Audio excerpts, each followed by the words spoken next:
Oke, jadi untuk minggu ini materi atau topik kita adalah pengolahan limbah cair.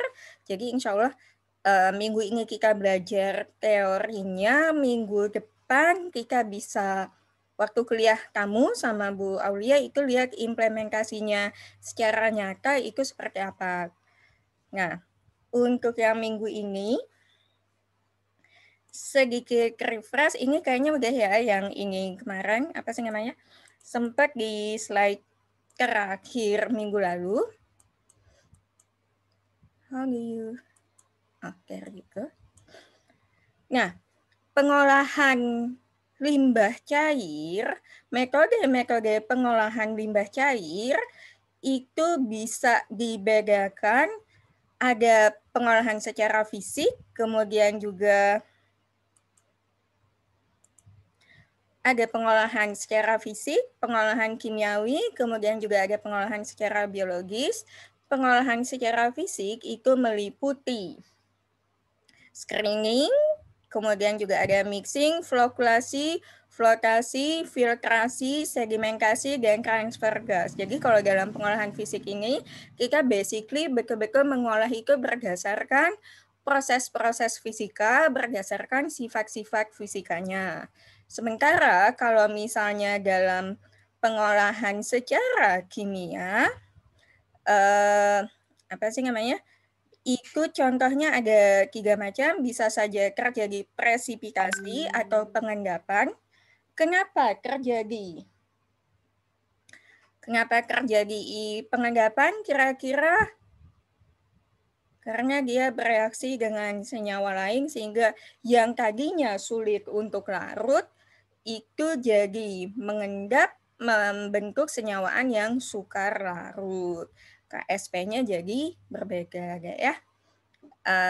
Misalnya saja, apalagi kalau logam-logam itu biasanya pada pH tinggi, mereka akan mengendap sebagai garam hidroksidanya. Kemudian selain itu pengolahan secara kimia itu juga bisa melalui absorpsi atau pengolahan kimia yang lain itu bisa dengan menggunakan disinfektan yaitu disinfeksi. Sebetulnya disinfeksi ini juga selain secara kimiawi bisa juga dilakukan melalui metode fisika. Kalau misalnya ada yang pernah ini dengan menggunakan sinar UV, tapi itu nanti akan kita lihat di bagian akhir nanti. Kemudian kalau pengolahan secara fisika tadi kita berdasarkan apa sih namanya Kak? Berdasarkan reaksi, bukan reaksi ya, berdasarkan proses-proses fisika ataupun sifat-sifat fisik dari benda-benda dari si limbah cair itu yang ada di dalam limbah cairnya itu sifat fisiknya apa saja.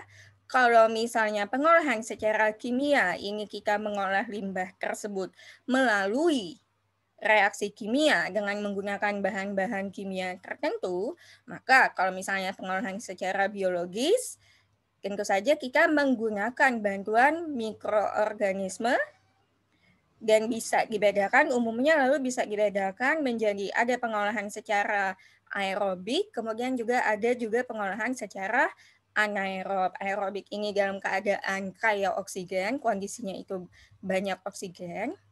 Kemudian ada beberapa kondisi di mana dalam pengolahan limbah tersebut, si bakterinya, si mikroorganismenya, ini dia dapat mengolah limbahnya dalam kondisi kurang oksigen. Oke, ini terutama akan apa ya? Biasanya lebih banyak digunakan kalau misalnya kita mengolah limbah yang sangat jenuh, sangat tinggi kandungan senyawa-senyawa organiknya, sehingga rata-rata jadinya kandungan oksigen terlarutnya itu rendah. Kemudian juga kalau misalnya kekerahannya tinggi juga itu biasanya pengolahannya anaerob dan seterusnya. Oke, ini gambaran umum saja. Kemudian, nah, kalau misalnya kita bicara pengolahan limbah cair, itu biasanya ada beberapa langkah Jadi langkah-langkah atau tahapan-tahapan di dalam pengolahan limbah cair ini biasanya terdiri dari 1, 2, 3. 3 sampai dengan 4 tahapan. Yang pertama adalah tahapan preliminary atau pendahuluan. Influen masuk mengalami diolah preliminary treatment dulu. Kemudian setelah itu ada pengolahan primary, pengolahan primer, kemudian ada pengolahan sekunder, dan terkadang ada yang melakukan, ada yang tidak, cuma sekarang sebagian besar karena kualifikasi standarisasi air yang diperlukan itu semakin tinggi, ini semakin sering dilakukan ada pengolahan secara tersier. Jadi pengolahannya ada pengolahan preliminary, primer, sekunder, dan tersier. Nah, seringkali yang namanya pengolahan preliminary dan primary ini antara yang tahap awal atau persiapan dengan tahapan primer ini dianggap jadi satu. Nah, kalau yang preliminary dan primary ini merupakan pengolahan secara fisika. Yang ini, preliminary dan primary, jadi pengolahan primer itu biasanya didominasi oleh pengolahan secara fisika. Sementara kalau pengolahan sekunder ini cenderung merupakan pengolahan secara biologis. Pengolahan secara biologis itu terjadi pada pengolahan tahap kedua atau pengolahan sekunder. Kemudian tahapan tersiernya itu biasanya menggunakan bahan kimia. Karena kalau yang tersier ini biasanya adalah untuk disinfeksi. Oke. Sekarang kita mulai dari awal dulu, yaitu pengolahan preliminary. Pengolahan preliminary atau tahap awal, pengolahan ini biasanya merupakan pengolahan yang dilakukan secara fisika melalui proses-proses fisika, di mana yang dilakukan itu adalah pemisahan pengotor-pengotor padat, pemisahan pengotor-pengotor padat yang berukuran besar. Ini biasanya menggunakan grate atau screen atau ini sebetulnya cuma saringan gitu sih, Dek. Saringan. Dan kemudian juga ada yang namanya settling tank atau tangki untuk pengendapannya. Nah, biasanya kalau untuk saringan kayak gini, screening ini penyaringan tahap awalnya, Dek. Jadi debris ini yang debris itu sampah-sampahnya itu loh. Debris itu sisa-sisa hancuran, sisa-sisa sampah gitu. Jadi sampah-sampah yang berukuran besar itu dipisahkan terlebih dahulu dalam tahap preliminary dengan menggunakan saringan, sementara partikel-partikel yang ukurannya lebih kecil, jadi dia lolos dari saringan, tidak tertahan di saringannya, itu dipisahkan dari si air yang ingin kita yang ingin kita olah ini melalui proses cycling. Cycling itu dia didiamkan atau kalaupun misalnya ada gaya mekaniknya itu gaya mekaniknya sangat pelan, sangat kecil. Nah, kalau dalam tahapan preliminary ini, yang dipisahkan itu biasanya mulai dari pasir, kemudian gravel, ini kerikilnya deh.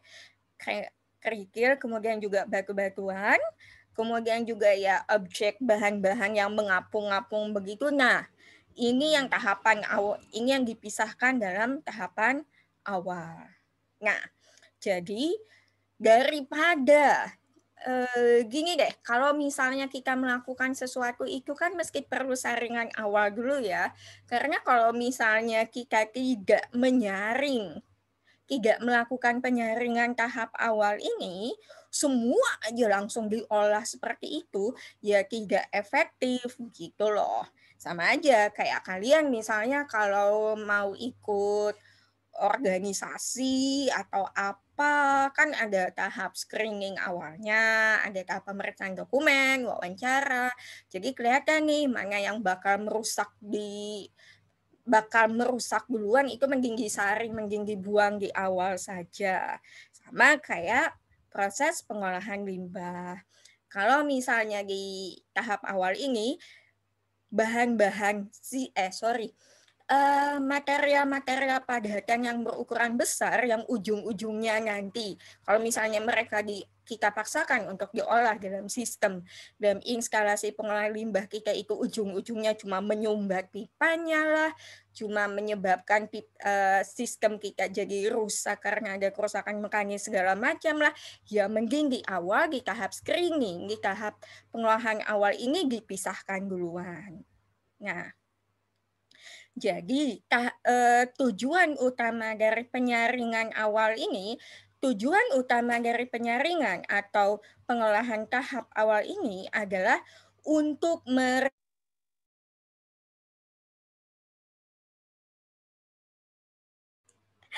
maaf kepotong ya, punten, siapa yang jadi host?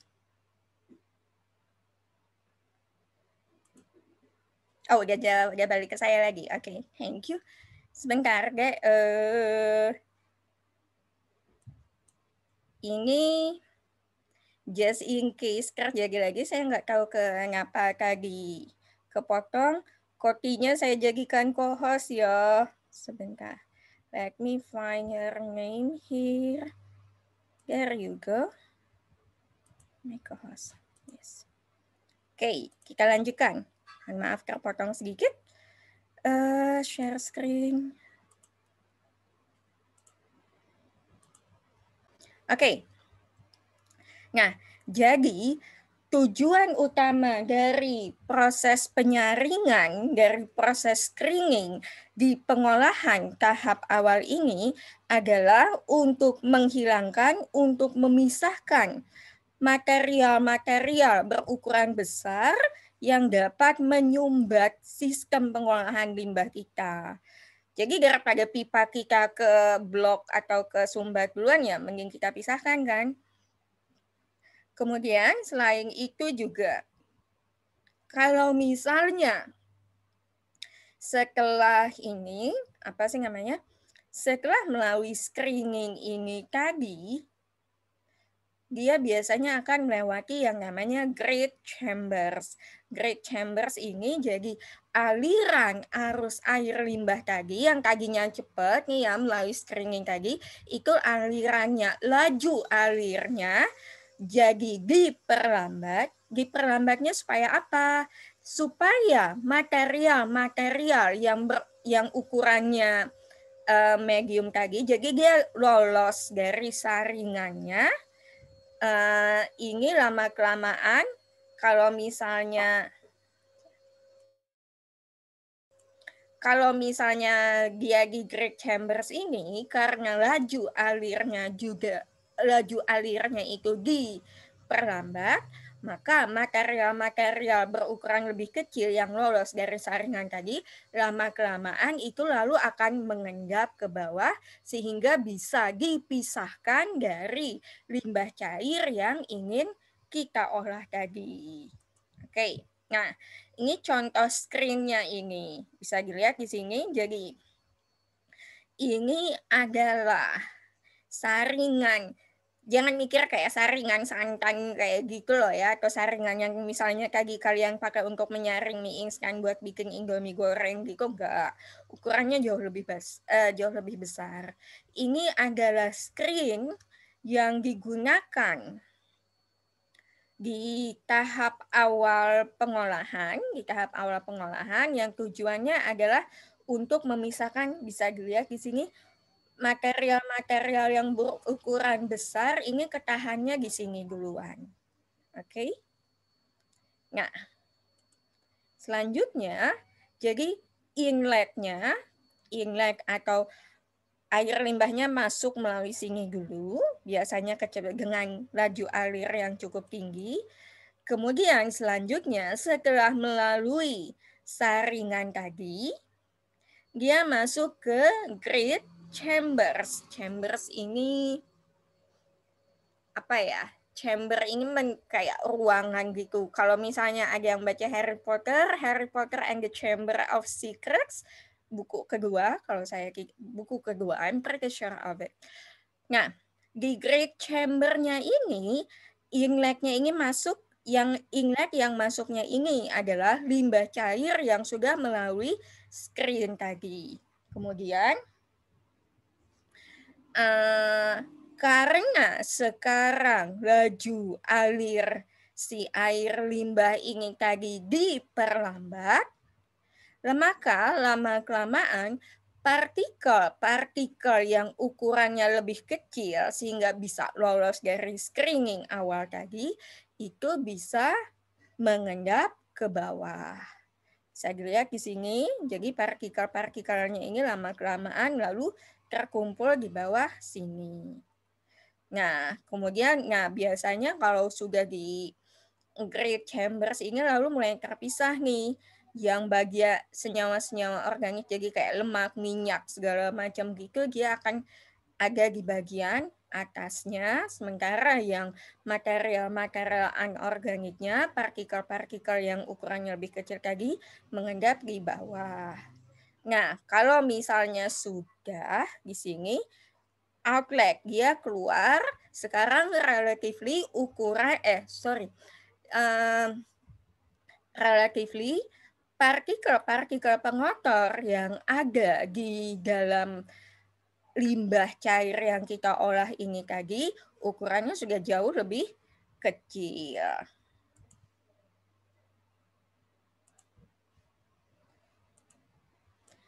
Kemudian setelah selesai dari tahap preliminary tadi, masuklah kita ke tahap treatment primer. Ini yang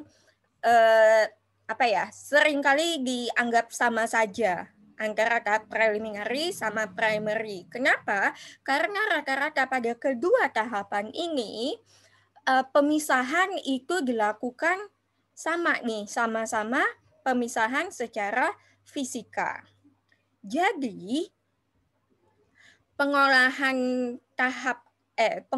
primer ini yang terjadi adalah sedimentasi atau pengendapan partikel pengotor. Jadi setelah masuk nih air limbah yang sudah di screening tadi, yang sudah di great chamber itu tadi, kalau di great chamber kan dia masih mengalir tapi laju alirnya sudah lebih lambat. Begitu masuk ke chamber, ke tangki untuk pengolahan primer ini, ke sedimentasi primer ini, dia didiamkan. Jadi efluen dari efluen yang masuk sebagai hasil pengolahan tahap awal atau pengolahan preliminar tadi didiamkan untuk settle supaya dia bisa akhirnya mengendap. Tahap biasanya didiamkan antara 2 sampai dengan 10 jam. Nah, kalau bahasa Banjarnya ini dibiarkan supaya ketandak ininya. Iya nggak sih? Kalau ibu saya bilangnya ketandak ininya. Partikel-partikel pengotornya ini. Pada tahapan ini, sedimentasi terjadi umumnya karena gaya gravitasi. Jadi sekali lagi, tahapan pada pengolahan awal, primary treatment ingin melibatkan pengolahan secara fisika di mana terjadi sedimentasi dari partikel-partikel pengotor akibat adanya gaya gravitasi. Kemudian, jadi kan ada yang sudah tersedimentasi nih, setelah didiamkan tadi lama-kelamaan, ada endapan yang mengumpul di bagian bawah. Endapan yang mengumpul di bagian bawah ini disebut sebagai sludge primer atau lumpur primer. Sludge itu lumpurnya itu. Perhatiin deh, kayak kalau misalnya excuse me, di bak mandi kalian itu kalau misalnya lama didiamkan gitu aja ya, perhatikan deh lama-kelamaan kan di bawahnya itu terkumpul ininya, partikel-partikel pengotornya. Nah, bayangkan saja kalau bak mandi kita kan paling segede apa sih isinya, berapa liter sih? Paling berapa belas liter kan ya. Bayangkan kalau misalnya dalam suatu instalasi pengolahan limbah, padatan-padatan yang tersedimentasi itu tadi terkumpul semua di bawah, dia kan kebayang dong bentuknya itu jadi model kayak lumpur gitu. Nah, ya itulah yang disebut sebagai primary sludge atau lumpur primer. Nah, efluennya ini sendiri belum betul-betul bersih deh. Masih ada yang bisa terkumpul di bawah ini. Primary sludge ini kan isinya adalah pengotor-pengotor dari partikel-partikel yang tadinya tersuspensi sehingga kemudian karena didiamkan akibat gaya gravitasi dia lalu tersedimentasi. Sedangkan partikel-partikel pengotor yang terlarut, ingat kalau dia terlarut ukurannya jauh lebih kecil dibandingkan partikel yang tersuspensi. Tolong sambil diingat-ingat, saya yakin dulu banyak yang mengambil kimia koloid. Ukuran antara partikel tersuspensi dengan partikel terlarut itu berbeda kan ya. Kalau partikel tersuspensi lama-kelamaan dia akan terendapkan kalau dibiarkan settle. Nah, partikel-partikel yang ini yang sebetulnya lebih enak pakai highlighter sih ya kelihatannya ya. Partikel-partikel yang belum bisa mengendap ini tadi lalu masih ada di dalam efluen dan efluennya ini lalu dialirkan ke chamber atau ke ruang aerasi untuk melalui treatment sekunder. Oke.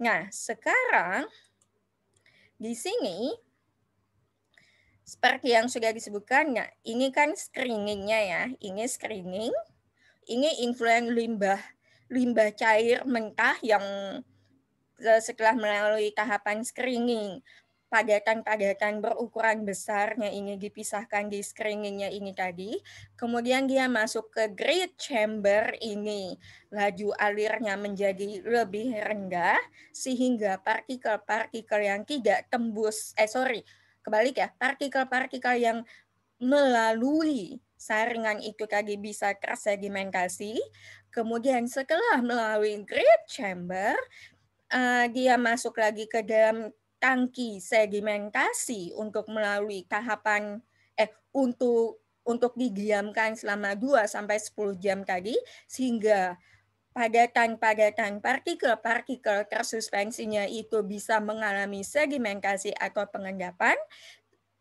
Sementara air limbahnya ini selanjutnya masuk untuk proses treatment sekundernya. Nah, sekarang pada tahapan pengolahan primer ini biasanya dilakukan proses koagulasi dan flokulasi. Koagulasi dan flokulasi masih ingat ya?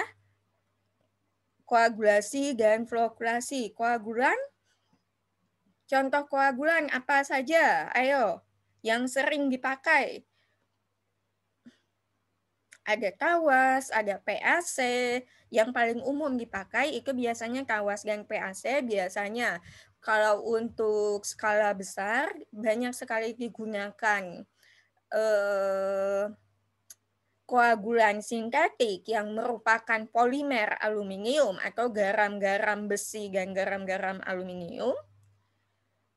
Kalau dalam koagulasi, ada yang ingat tidak apa yang dimaksud dengan koagulasi? Apa itu koagulasi? Izin menjawab, Bu, penggumpalannya. Penggumpalan apa?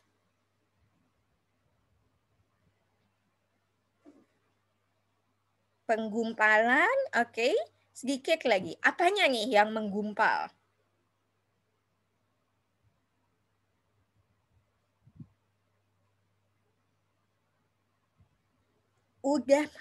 kamu udah di arah yang benar deh.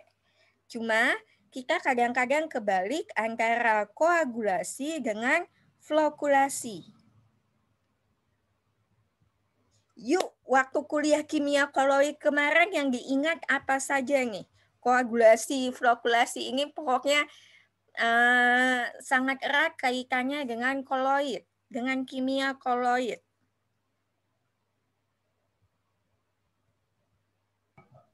Izin menjawab, Bu, penggumpalan partikel koloid. Ya, Bu. Penggumpalan partikel koloid. Bagus. Jadi, spesifiknya gini, ya. Gimana ya menjelaskannya? Kalau misalnya kalian punya air yang jernih dengan air yang keruh itu TSS-nya tinggi, ya kan? Ada yang masih ingat TSS? Total Suspended Solid, ya kan? Kekeruhan itu disebabkan oleh apa? Oleh adanya partikel-partikel tersuspensi, ya kan?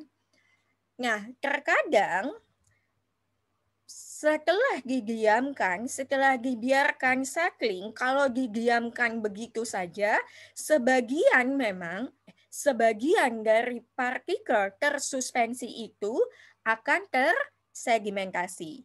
Tapi dalam beberapa kasus, si kekeruhannya tetap saja ada. Partikel-partikel tersuspensinya itu tidak mau mengendap. Kenapa? Ada yang masih ingat?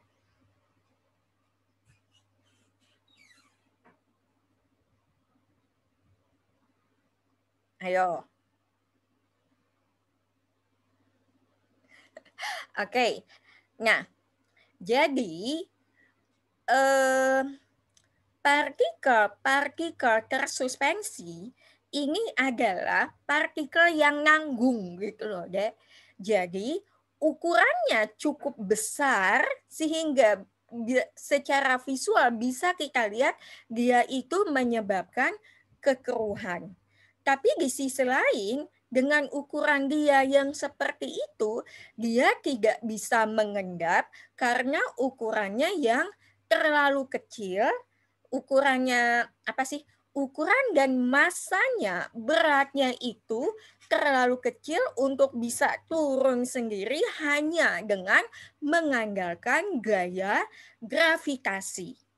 Oke, jadi partikel-partikel tersuspensi itu dia berenang-renang begitu saja, ukurannya besar sehingga kita bisa melihat secara visual dia menyebabkan kekeruhan, tapi kalau disuruh mengendap dia nggak mau, dia nggak bisa. Kenapa?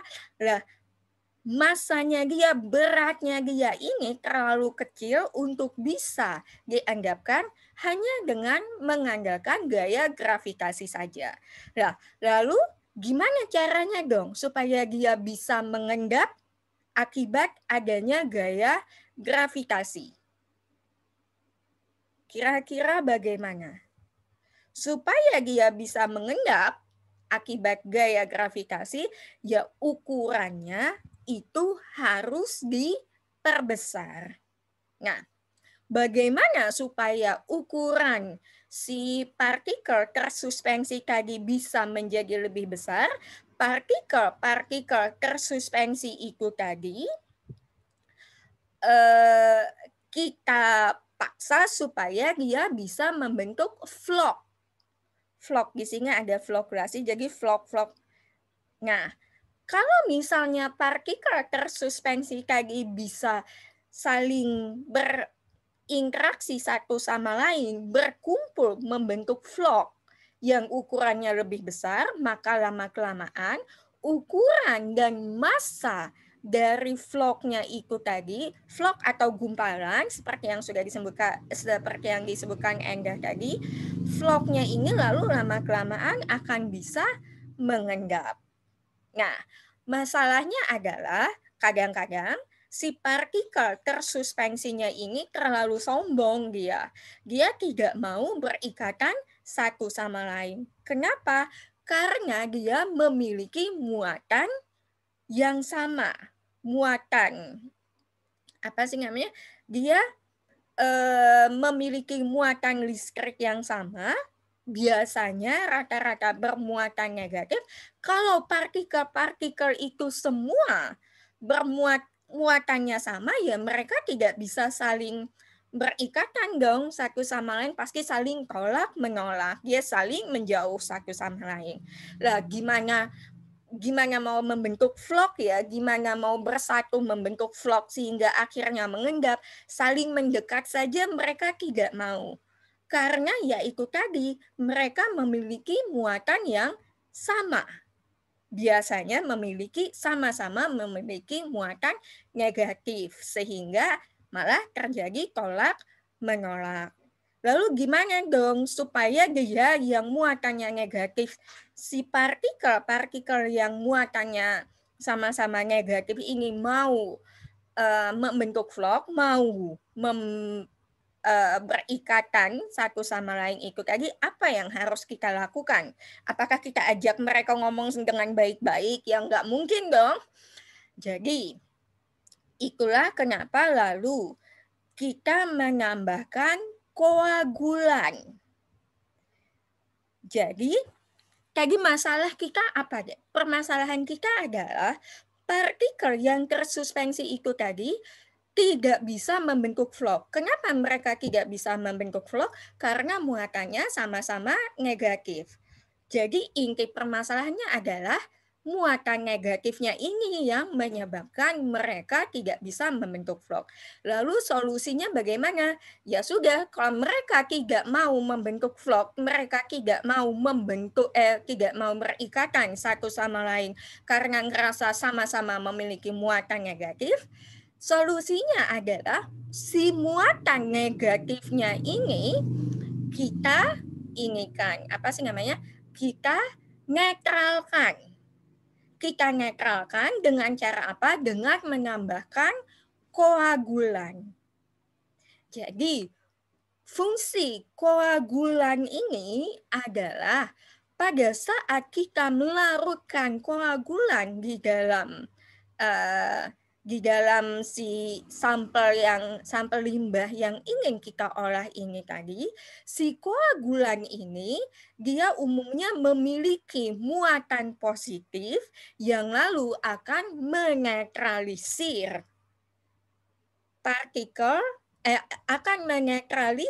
muatan negatif yang ada yang dimiliki oleh partikel tersuspensi ini tadi. Makanya yang sering digunakan sebagai koagulan itu adalah garam aluminium dan garam besi dan garam-garam dari besi, karena kalau larut di dalam air, apa yang terjadi dengan aluminium? Al-nya menjadi Al3+. Dia memiliki muatan positif 3, sehingga dapat menetralisir muatan negatif dari partikel-partikel tersuspensi ini tadi. Makanya dikatakan lalu koagulasi adalah penambahan koagulan yang bertujuan untuk mendestabilisasi partikel-partikel tersuspensi yang ada di dalam limbah cair kita ini tadi. Sekarang dia sudah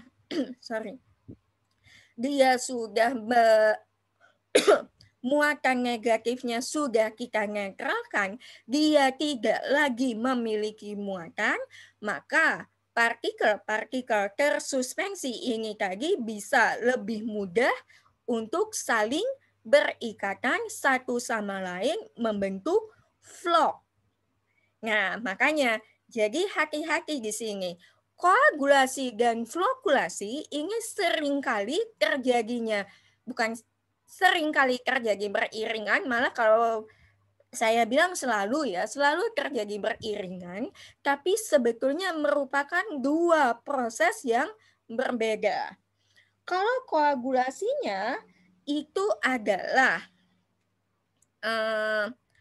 koagulasi itu kita mengacu pada netralisasi atau penetralan muatan partikel tersuspensi yang ada di dalam sampel air limbah, kita. Koagulasi dia cuma menetralkan muatan dari partikel tersuspensinya itu saja. Kalau flokulasi adalah tahapan di mana partikel-partikel yang sudah ternetralisasi itu tadi lalu saling berikatan satu sama lain membentuk flok.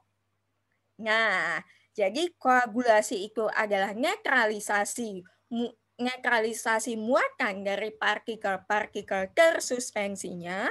Flokulasi itu adalah pembentukan flok dari akibat menyatunya partikel-partikel tersuspensi yang muatannya sudah dinetralkan itu tadi. Oke. Nah, kalau misalnya ada yang sudah mulai mikir, sebentar Bu, katanya tadi muatan partikel tersuspensinya kan rata-rata negatif nih. Oke, kemudian kita tambahkan koagulan. Koagulan tujuannya apa? Biasanya koagulan ini memiliki muatan positif sehingga dia bisa berikatan. Dia bisa menetralkan muatan-muatan partikel tersuspensi ini tadi. Betul, sampai di sana masih ini. Kemudian lalu muatan yang sudah netral itu tadi lalu mengalami flokulasi atau membentuk flok karena sekarang mereka sudah mulai bisa berikatan satu sama lain. Misalnya nih, kita jadi kalap, kita jadi, oh ya sudah kalau gitu koagulan saya tambahkan sebanyak-banyaknya nih. Yang terjadi apa deh? Koagulan itu kan rata-rata memiliki muatan positif. Pada awalnya waktu kita tambahkan ke dalam air limbah, muatan positifnya ini menetralisasi muatan negatif dari partikel-partikel tersuspensinya ini. Ditambahkan lagi, semakin banyak kita menambahkan koagulan, semakin banyak muatan negatif yang kita netralkan. Tapi lalu kita akan sampai pada suatu titik di mana koagulan yang kita tambahkan ini malah sudah berlebih. Jadi sudah tidak ada lagi partikel negatif yang ada, partikel bermuatan negatif yang ada di dalam sampel air limbah kita. Nah, sekarang kalau misalnya kan kita nggak nyadar nih ya bahwa partikel bermuatan negatifnya ini sudah habis ya. Nggak mungkin dong mereka teriak-teriak ngasih tahu ke kita atau tiba-tiba bentang spanduk muatan negatifnya sudah habis nih. Nggak mungkin kan? Kira-kira lalu apa yang terjadi? Nah, kalau misalnya koagulan yang ditambahkan itu dosisnya sudah terlalu tinggi, yang terjadi adalah partikel-partikel koagulan yang bermuatan positif ini tadi lalu menyebabkan sekarang kan yang ada bukannya netral, yang ada adalah partikel yang sama-sama bermuatan positif. Jadi malah dia kembali tolak menolak. Yang ada floknya ini, flok yang sudah terbentuk ini tadi lalu pecah dan mereka nggak mau lagi, mereka kembali tidak mau berikatan satu sama lain. Karena sekarang tadinya sama-sama netral, sekarang sama-sama bermuatan positif sehingga terjadi tolak-menolak kembali. Akibatnya apa? Turbiditas atau kekeruhannya menjadi semakin tinggi, menjadi tinggi kembali. Inilah yang disebut sebagai deflokulasi. Sebentar.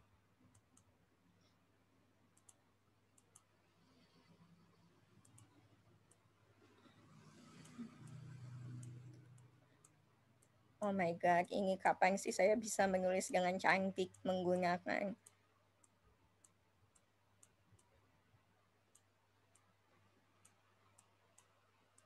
Oke. Jadi terjadi deflokulasi.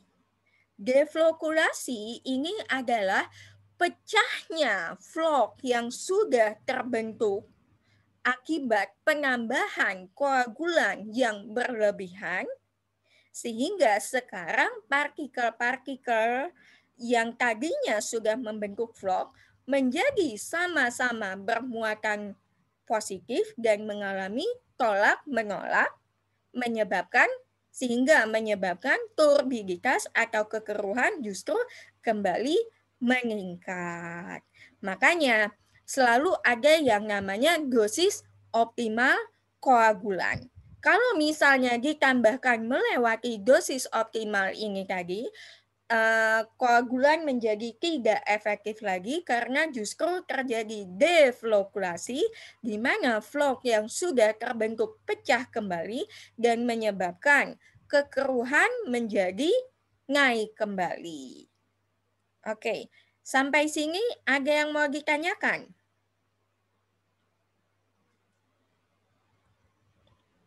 Belum ada? Nah, oke.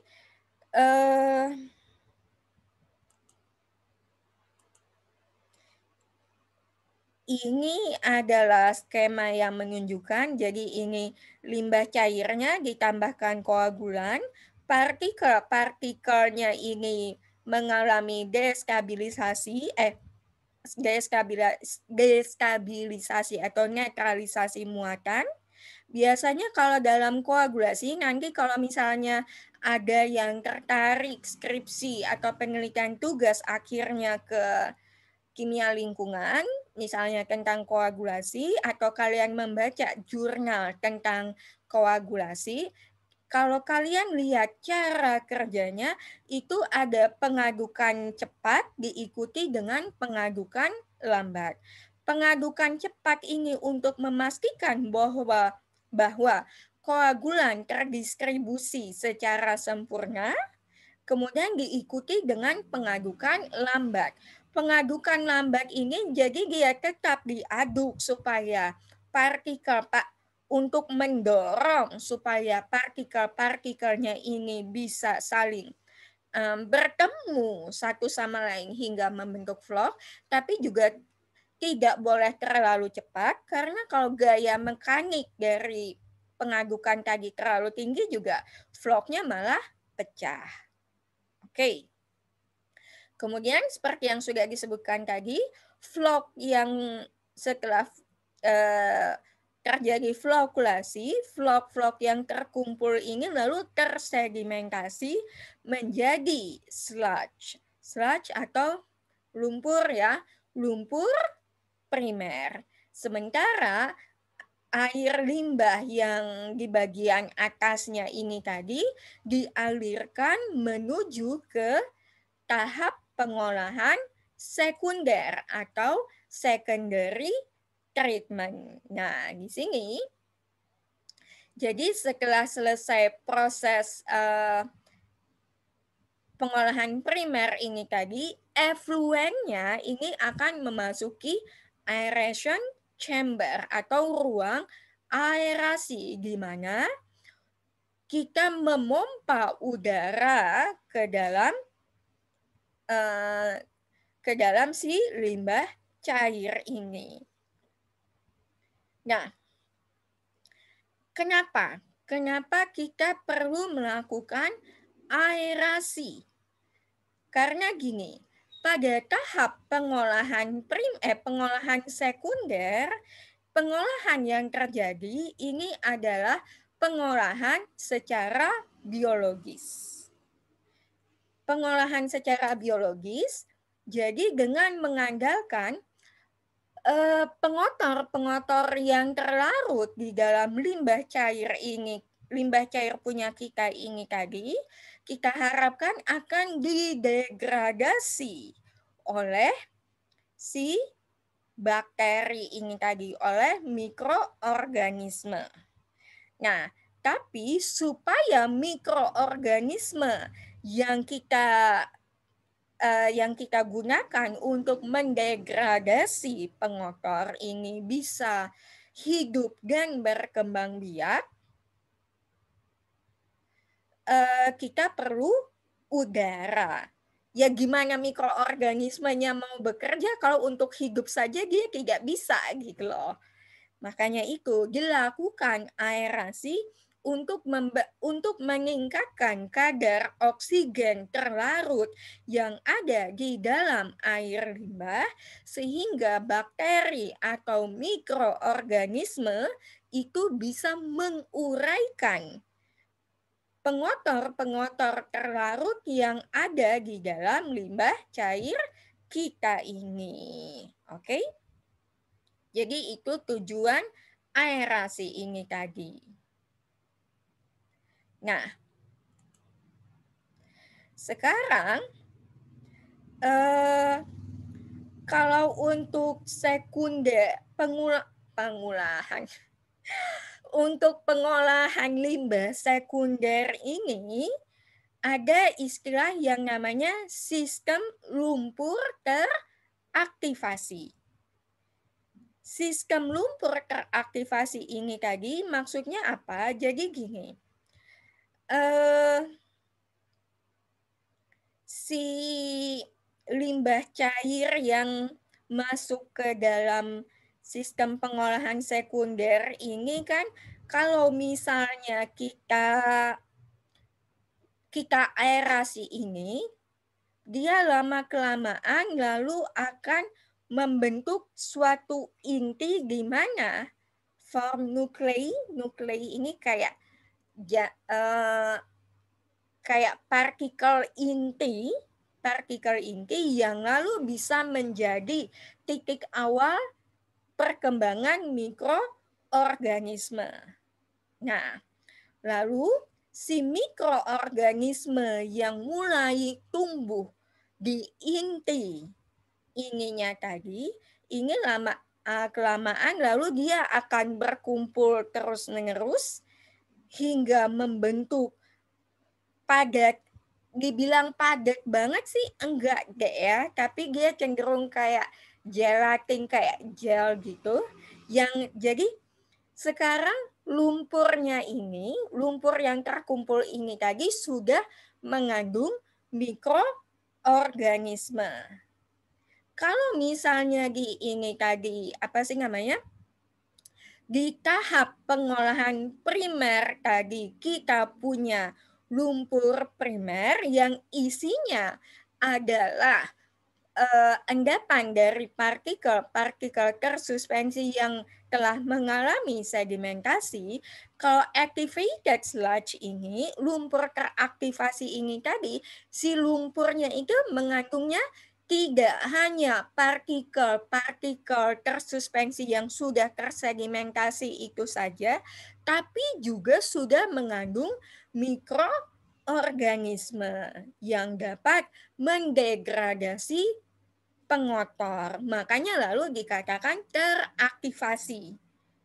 Kenapa teraktivasi? Karena sekarang dia punya aktivitas mikroorganisme. Oke. Nah, lalu biasanya sludge-nya ini tadi, sludge yang terkumpul, sludge yang terendapkan ini tadi bisa diinikan, apa sih namanya, dikumpulkan, ada sebagian yang dibuang, ada sebagian yang dipakai lagi sebagai bibit mikroorganismenya. Apa ya, kalau kayak bikin yogurt, jika ada yang pernah bikin yogurt nggak? Ada starternya kan ya, activated sludge-nya ini, jadi lumpur teraktivasinya ini yang lalu jadi starter mikroorganisme untuk kita gunakan kembali di dalam pengolahan sekundernya ini. Oke. Nah, dikit lagi deh. Karena ini kuliah terakhir dengan saya, materinya sedikit saja. Nah, kemudian,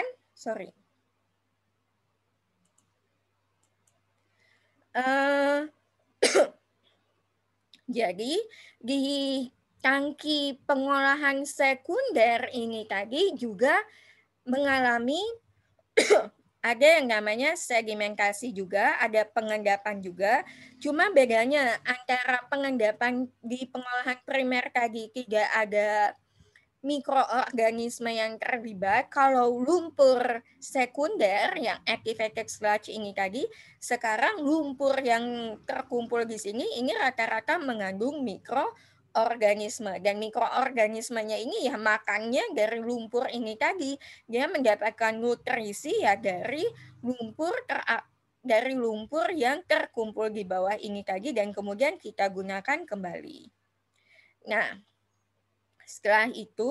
setelah tersedimentasi, bagian air yang sudah diolah ini lalu dialirkan untuk bisa didistribusikan kalau misalnya memang tidak ada pengolahan tersier, atau langkah selanjutnya adalah pengolahan tersier. Pengolahan tersier ini tujuan utamanya adalah untuk menghilangkan organisme yang dapat menimbulkan penyakit atau mikroorganisme patogen, mikroorganisme yang dapat menimbulkan penyakit dari air limbah. Biasanya yang digunakan,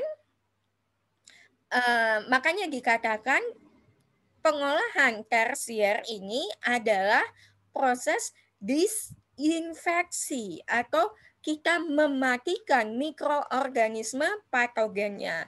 Bisa bakteri, bisa virus. Biasanya ada 3 macam. Ada klorinasi, ini yang paling umum digunakan, kita pakai klor, ya ampun, apalagi 1 tahun terakhir ini kayaknya soal disinfeksi ini jadi sering sekali disebut-sebut ya, Dek ya. Padahal saya dulu 3-4 tahun saya kuliah S3, kerjaan saya ngerjain klorinasi ini mulu, saya sampai sempat benci sekali mencium bau klor, bau kaporit gitu, langsung mual-mual. Saya ingat disertasi saya, soalnya yang jadi tidak suka warna pink, karena saya titrasinya hasilnya adalah warna pink.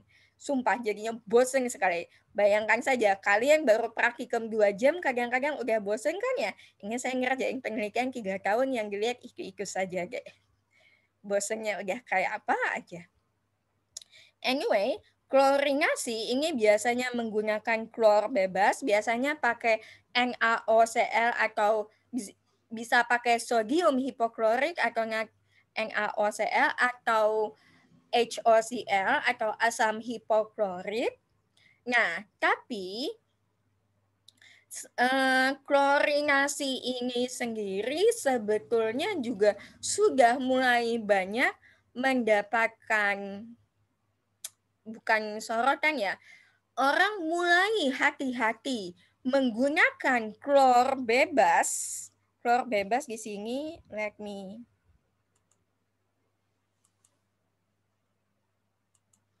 ini seandainya profesor saya melihat saya mengajarkan ini, dia pasti bangga sekali. Profesor saya itu senang sekali dengan klorinasi. Oke.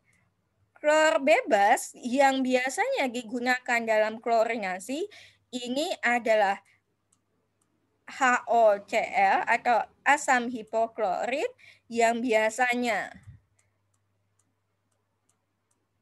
dia akan terdeprotonasi menjadi H+ dan OCl-. Jadi kalau orang bicara klor bebas itu adalah HOCl dan OCl-. Kalau Cl2 itu gas klorin, itu biasanya tidak begitu efektif untuk membunuh kumannya. Jadi kenapa? Karena Cl2-nya ini cenderung sebelum dia membunuh kuman, dia udah keburu menguap duluan gitu loh. Yang membunuh kumannya itu adalah HOCl dan OCl-nya ini. Kalau saya tidak salah, OCl- yang lebih efektif untuk membunuh kuman. Nah, tapi permasalahannya adalah si klor bebas ini, HOCl dan OCl- ini, karena dia halogen deh ya, dia adalah senyawa turunan halogen, Saya lupa kimia unsur kalau untuk angkatan kalian apakah mata kuliah wajib atau mata kuliah pilihan, tapi salah satu ciri utama dari senyawa-senyawa golongan halogen itu apa? Dia sangat reaktif. Reaktivitasnya itu sangat tinggi. Nah, permasalahannya adalah kalau kita melakukan disinfeksi dengan menggunakan metode klorinasi, di mana kita menggunakan klor bebas atau HOCl dan OCl-, karena reaktivitasnya yang tinggi antara HOCl dengan OCl- ini, selain mendisinfeksi atau membunuh kuman, kalau misalnya di dalam sisa air limbah kita ini masih ada kandungan-kandungan senyawa organik, maka HOCl dan OCl- atau klor bebas yang kita tambahkan ini bukannya hanya membunuh kuman ini saja, dia juga bisa bereaksi dengan sisa-sisa senyawa organik yang ada di dalam air limbah kita ini tadi, menghasilkan berbagai senyawa organik lainnya yang dikenal sebagai DBP. DBP ini atau disinfection by product atau hasil sampingan by product, hasil sampingan disinfeksi. Nah, permasalahannya adalah berbagai hasil penelitian ini menunjukkan bahwa DBP atau produk sampingan disinfeksi ini ada yang bersifat toksik atau bahkan karsinogenik. Oleh karena itu, itulah kenapa penambahan klor itu juga ada batas ininya, ada batas maksimalnya. Beberapa negara sudah menerapkan bahwa maksimal kadar klorin yang ada di dalam air itu 2 mg per liter kalau saya tidak salah. Karena untuk menghindari pembentukan DBP ini tadi, selain itu juga salah satu yang juga bisa dilakukan untuk menghindari pembentukan DBP ini tadi adalah instead of daripada memakai klor bebas, disinfeksi ini dilakukan dengan menggunakan kloramina. Kloramina atau NHCl.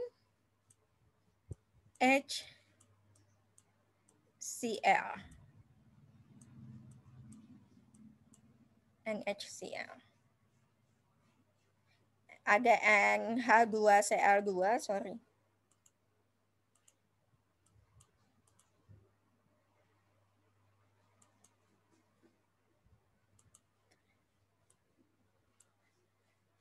Atau ini dua senyawa yang berbeda deh ya. NH2Cl. Nah, jadi beberapa negara untuk proses disinfeksi ini tadi sudah mulai beralih bukan hanya menggunakan klor bebas saja, tapi mereka menggunakan monokloramin yaitu NH2Cl. Monoklor jadi hanya hanya mengandung satu atom klor dan mengandung gugus amina atau NH2. Kenapa beralih jadi menggunakan ini? Karena monokloramin, terutama NH2Cl, NH2Cl ini memiliki kemampuan untuk membunuh kuman.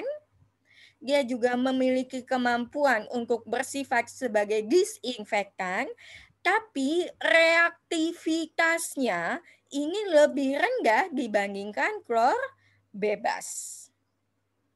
Monokloramin ini merupakan alternatif disinfektan yang bisa digunakan di dalam pengolahan tersier karena dia memiliki kemampuan untuk membunuh kuman, akan tetapi reaktivitasnya ini lebih rendah dibandingkan reaktivitas klor bebas. Kenapa itu penting?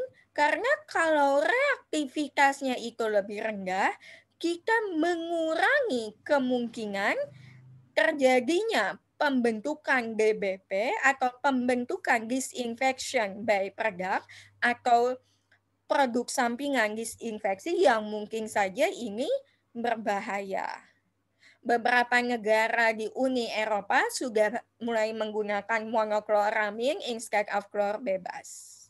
Oke. Nah, selain itu, selain dengan klorinasi, selain disinfeksi dengan metode klorinasi, disinfeksi juga bisa dilakukan, kalau ini kan jelas metode kimia ya, metode fisika itu juga bisa digunakan untuk pengolahan secara tersier, yaitu dengan menggunakan radiasi sinar UV. Radiasi sinar UV ini juga apa sih namanya? Juga dapat membunuh kuman karena sinar UV pada panjang gelombang tertentu itu dapat memecah, menyebabkan dinding sel kuman itu lisis atau pecah. Nah, tapi permasalahannya adalah kalau pakai radiasi sinar UV, ini proses disinfeksinya itu akan menjadi sangat intensif. Apa sih energi intensif itu? Dia akan menggunakan penggunaan energinya menjadi sangat besar. Ya kan? Ya kebayang dong kalau misalnya tadinya kita cuma pakai klor saja, klornya ini tinggal dibubuhkan. Kalau misalnya kita pakai radiasi sinar UV, maka sepanjang di dalam instalasi pengolahan limbah ini tadi kita perlu men-set up sumber radiasi UV yang tentu saja untuk dinyalakan itu akan memerlukan energi. Jadi energi intensif dan juga secara ekonomis itu tidak menguntungkan. Non-viable itu kalau secara ekonomis. Nah, ini lainnya adalah dengan jadi ini biasanya terkecuali Anda tinggal di negara kaya yang penduduknya golongan sultan semua, UV light radiation ini, radiasi sinar UV ini jarang digunakan untuk pengolahan dalam skala besar. Metode lain yang juga bisa digunakan untuk disinfeksi ini adalah dengan ozonasi. Jadi kita memanfaatkan ozon sebagai disinfektan untuk membunuh kuman. Kenapa ozon dapat digunakan untuk membunuh kuman? Karena dia apa sih namanya? Dia merupakan suatu, kalau misalnya dia berada dalam sistem, dia seringkali menghasilkan radikal bebas yang dapat menyebabkan dinding sel kuman itu lisis atau pecah. Oke, nah jadi kalau untuk pengolahan tersier ini tujuan utamanya adalah untuk menghilangkan mikroorganisme patogen atau mikroorganisme yang masih mikroorganisme penyebab penyakit yang masih ada di dalam air limbah. Sebentar ya. Ternyata belum saya colok.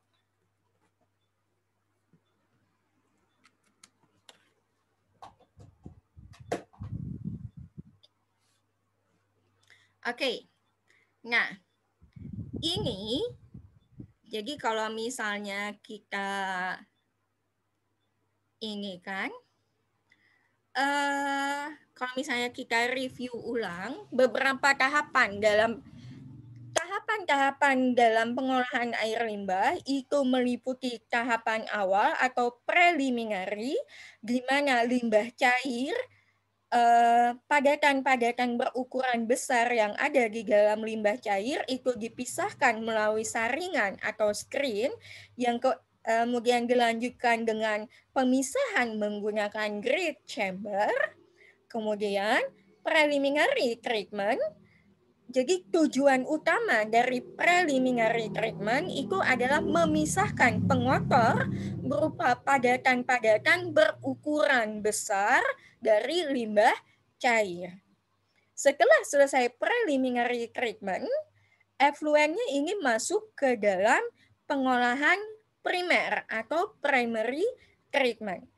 Tujuan utama dari primary treatment itu merupakan pengolahan secara fisika, di mana partikel-partikel pengotor yang ada di dalam air limbah itu dipisahkan dengan proses fisika, di mana kita settling, air limbahnya itu kita diamkan, sehingga partikel-partikel tersuspensi yang ada di dalam limbah cair itu terendapkan.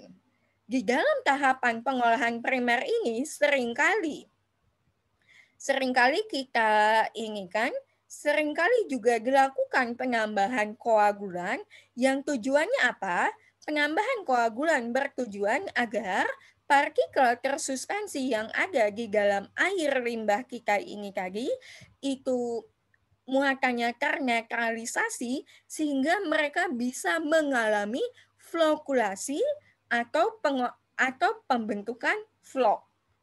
Floknya ini tadi lalu akan mengendap menjadi sludge atau lumpur primer. Oke, sorry.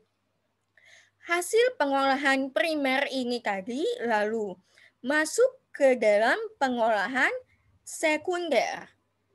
Dalam pengolahan sekunder, efluen primer ini masuk ke dalam tangki aerasi,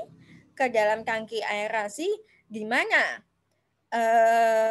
kita memompa udara ke dalam air limbah kita, kemudian juga kita memasukkan bibit berupa mikroorganisme. Kenapa? Kalau di dalam tahap pengolahan sekunder, yang terjadi adalah pengolahan secara biologis, di mana pengotor-pengotor yang masih ada di dalam air limbah tadi, kita olah secara biologis, terjadi degradasi oleh mikroorganisme. Oleh karena itulah perlu dilakukan aerasi supaya kandungan oksigen terlarut yang ada di dalam limbah cair ini bisa cukup supaya mikroorganismenya dapat hidup, tumbuh dan berkembang biak serta beraktivitas untuk mendegradasi si limbah kita ini tadi. Nah, setelah melalui tangki aerasi, dia kita masukkan ke dalam tangki pengendapan sekunder atau secondary clarifier, di mana partikel-partikel yang hasil degradasi oleh mikroorganismenya ini tadi lama-kelamaan tersuspensi hingga akhirnya terflokulasi menghasilkan lumpur teraktivasi. Lumpur teraktivasi hasil dari pengolahan sekunder yang terkumpul di dalam tangki pengendapan kedua ini tadi, sebagian dibuang atau kemudian ada juga yang digunakan kembali di dalam pengolahan sekunder ini. Efluen sekundernya lalu mengalami pengolahan tersier. Kalau misalnya tujuan dari pengolahan primer itu adalah pemisahan secara fisika, di mana partikel pengotor itu diendapkan, pengolahan sekunder itu tujuannya adalah mendegradasi partikel-partikel pengotor melalui aktivitas mikroorganisme. Maka tujuan pengolahan tersier ini adalah menghilangkan mikroorganisme patogen yang ada di dalam limbah dengan cara disinfeksi. Disinfeksinya yang paling umum dilakukan adalah dengan metode klorinasi. Ada juga beberapa metode lain, dan lalu efluennya ini dilepaskan untuk didistribusikan sehingga bisa digunakan. Oke. Sip. untuk hari ini itu saja. Sampai sini ada yang mau ditanyakan? Ada pertanyaan sampai sini?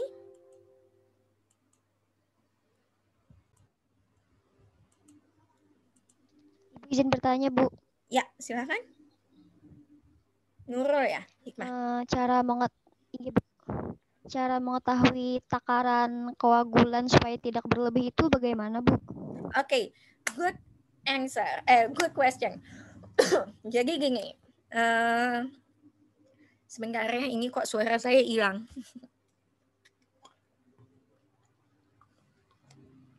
Jadi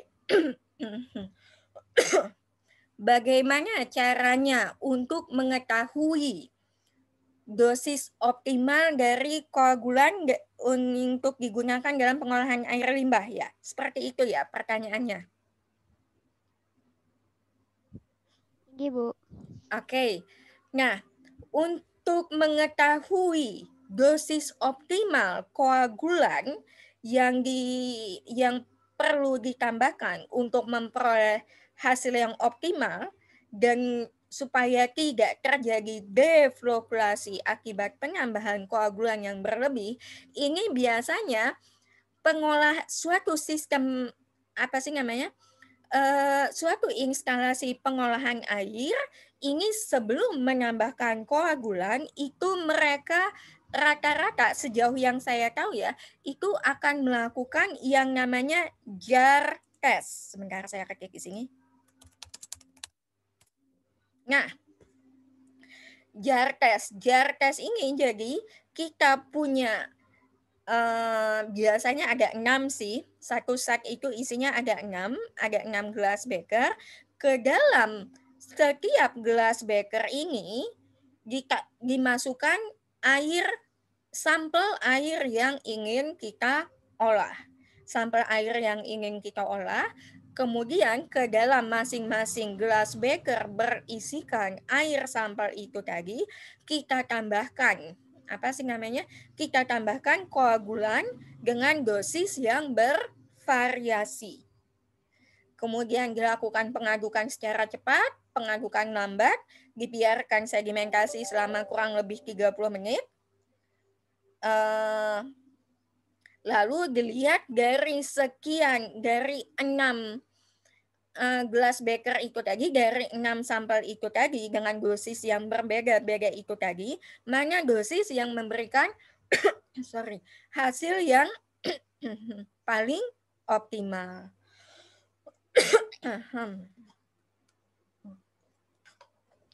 Jadi kalau misalnya nanti oh my god, aduh maaf ya.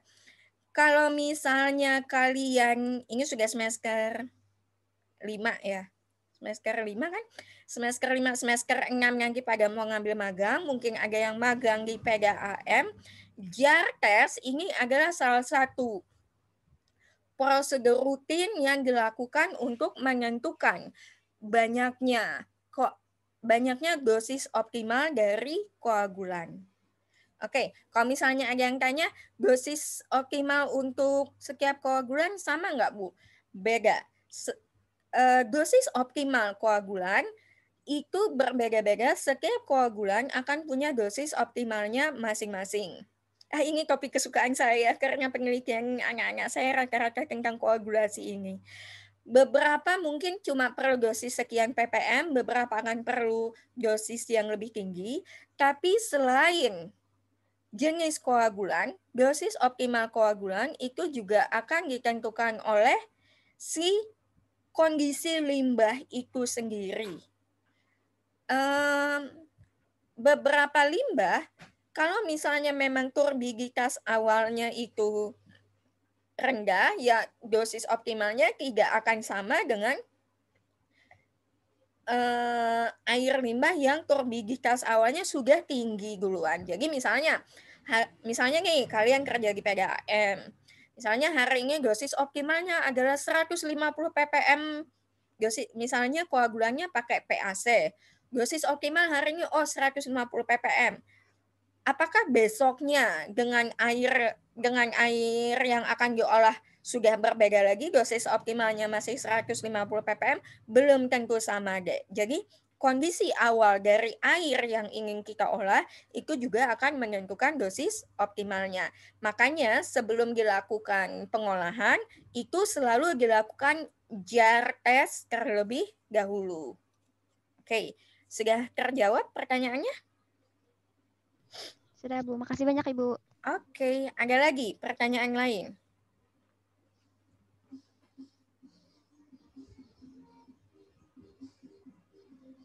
Oke.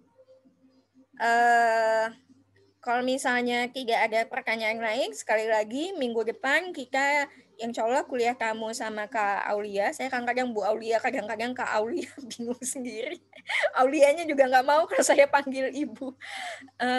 Jadi nanti mungkin sama Bu Aulia bisa belajar tentang, karena beliau kan kerjanya memang di perusahaan daerah pengolahan air limbah. Jadi tentang implementasinya seperti apa untuk, jadi hari ini kita belajar teorinya terlebih dahulu, nanti sama Kak Aulia itu bisa lihat implementasinya di lapangan seperti apa, teknisnya bagaimana, kendala yang dihadapi itu apa saja.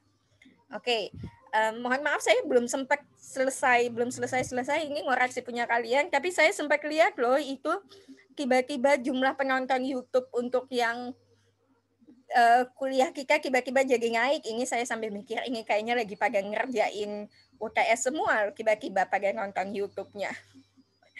Anyway, itu saja untuk materi kuliah kita pada hari ini. Mudah-mudahan bermanfaat. Sampai jumpa minggu depan. Enjoy the rest of your week. Oke? Satu minggu lagi kita. Itu saja. Terima kasih. Wassalamualaikum warahmatullahi wabarakatuh. Waalaikumsalam warahmatullahi Waalaikumsalam, wabarakatuh. terima Makasih banyak, kasih. Ibu.